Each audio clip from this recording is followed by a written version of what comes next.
It's easy to come up with the ideas, you know, anybody can come up with ideas for games and stuff, but it's to actually convert something from an idea in your head into reality, into something that is a sellable product. That's where the challenge is. Don't lose.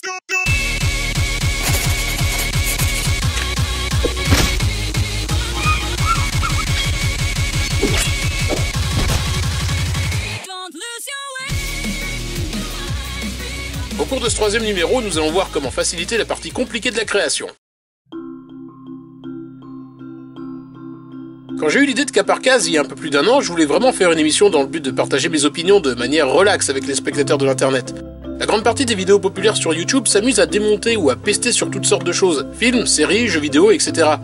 Je condamne absolument pas leurs auteurs vu que je les regarde et apprécie grandement l'humour et les moyens déployés pour mettre en œuvre leurs critiques, mais je vois moins souvent des vidéos où on célèbre la création. Nous vivons dans une société où la culture de l'imaginaire est devenue, pour le meilleur et pour le pire, une valeur sûre dans l'industrie de l'entertainment. American Entertainment! Yes! Aujourd'hui, n'importe qui peut partager ses idées dans le monde entier, et même prétendre vivre de son travail créatif.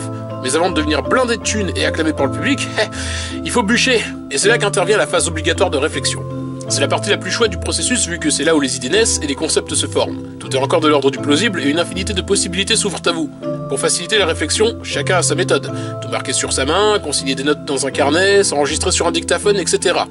Bien sûr, ça n'empêche pas d'avoir parfois une panne d'inspiration, qu'on appelle aussi le syndrome de la page blanche.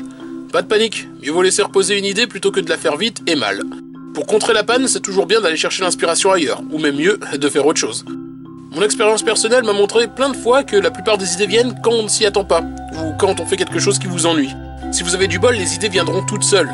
Votre saga épique en 15 volumes ou votre opéra rock électro composé en 16 actes commence à prendre forme. N'hésitez pas à vous lâcher, mais n'oubliez pas aussi que parfois, de bonnes références vous aideront à rendre vos histoires ou concepts encore plus béton. Et les exemples de références sont légion, que ce soit en termes d'écriture, de composition ou de mise en scène.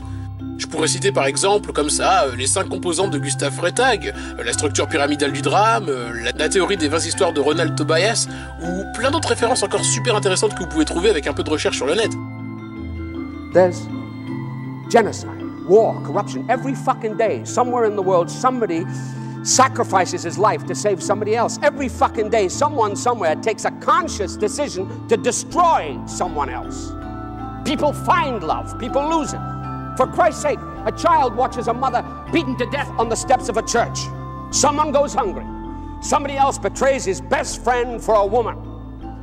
If you can't find that stuff in life, then you, my friend, don't know crap about life. And why the fuck are you wasting my 2 precious hours with your movie? Ça y est, votre idée est là, votre concept a $1 million prêt à éclater au monde entier. Seulement voilà, il faut le sortir de votre tête maintenant. Quelle que soit la filière artistique que l'on pratique, c'est pas évident de mettre les mains dans le cambouis. Le plus important, c'est de s'établir une discipline ou une politique de travail. Un peu comme pour un job lambda, c'est-à-dire avoir des horaires et des consignes à respecter, à la différence qu'on a logiquement plus de motivation à entreprendre un boulot créatif qu'un boulot alimentaire. Et si on a du mal à démarrer, eh bien il faut s'ambiancer un peu.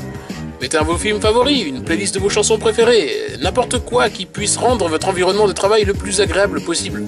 En parlant d'environnement, il va sans dire que plus votre espace de travail sera adapté à votre tâche, le mieux ce sera. Dans un exemple assez borderline, le musicien David Bowie explique dans son ouvrage How Music Works dans quel état d'esprit et lieu il crée certaines de ses compositions. Dans cette photo, vous voyez l'endroit de la salle de concert CBGB où j'ai joué pour la première fois des chansons que j'ai écrites. Le son de ce club était grandiose, les murs étroits et le plafond branlant absorbaient le son et les réverbérations acoustiques. On était sûr que les détails de certaines musiques seraient perçus, des détails qui coûteraient une fortune à reproduire dans un studio. Ces qualités faisaient de cet endroit un coin parfait pour faire ma musique. Une fois que vous êtes frais, dispo et que tout est bien rangé, il n'y a plus qu'à se mettre au travail. Vous avez l'idée, vous avez la motivation. Logiquement, passer à l'acte devrait être du gâteau. Et si vous avez une discipline de fer, cela devient même un automatisme. Personnellement, je suis le genre de personne qui, dès qu'elle s'est mise sur ses planches de travail, enchaîne le boulot sans trop râler. Bon, ne vous tuez pas à la tâche non plus, ce serait débile de vous tordre la main ou de vous choper une scoliose avant d'avoir vendu votre idée à $1 million. Il ne faut jamais oublier de faire des pauses, et surtout de s'arrêter quand il faut. Stresser en bossant sur un projet qui vous tient à cœur est le meilleur moyen pour tout faire déraper, donc ménagez-vous. En résumé, une discipline stricte plus un élan de motivation plus une zone de confort égale un travail fun et efficace. Bien sûr, chacun a sa manière de procéder et je serais bien curieux de connaître les vôtres. Si ce numéro vous a plu, n'hésitez pas à regarder les précédentes vidéos et à vous abonner à la chaîne. Et je tiens aussi à attirer votre attention sur la playlist Spotlight où j'interviewe de jeunes artistes sur leur métier. En espérant vous revoir pour de prochaines vidéos, je vous remercie et vous dis à bientôt.